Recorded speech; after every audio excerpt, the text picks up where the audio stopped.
বিদ্যে বোঝাই বাবু মশাই, চড়ি শখের বোটে। মাঝিরে কন, বলতে পারিস সূর্য কেন ওঠে? চাঁদটা কেন বাড়ে কমে, জোয়ার কেন আসে? বৃদ্ধ মাঝি অবাক হয়ে ফেল ফেলিয়ে হাসে। বাবু বলেন, সারা জীবন মরলি রে তুই খাটি, জ্ঞান বিনা তোর জীবনটা যে চারি আনাই মাটি। খানিক বাদে কহেন বাবু, বল তো দেখি ভেবে, নদীর ধারা কেমনে আসে পাহাড় হতে নেবে? বলতো কেন লবণ পোড়া সাগর ভরা পানি? মাঝি সে কয়, আরে মশাই অত কি আর জানি। বাবু বলেন, এই বয়সে জানিস নেও তা কি, জীবনটা তোর নেহাত খেলো, অষ্ট আনাই ফাঁকি।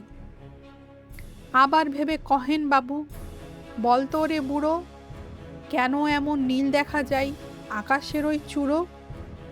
বলতো দেখি সূর্য চাঁদে গ্রহণ লাগে কেন? বৃদ্ধ বলে, আমায় কেন লজ্জা দিচ্ছেন হেন? বাবু বলেন, বলবো কি আর, বলবো তোরে কি তা, দেখছি এখন জীবনটা তোর 12 আনাই বৃথা।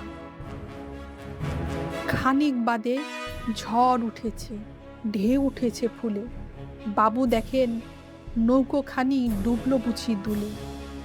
মাঝিরে কন, এ কি আপদ, ওরে ও ভাই মাঝি, ডুবলো নাকি নৌকো এবার, মরবো নাকি আজই? মাঝি শুধাই, সাঁতার জানো? মাথা নাড়েন বাবু।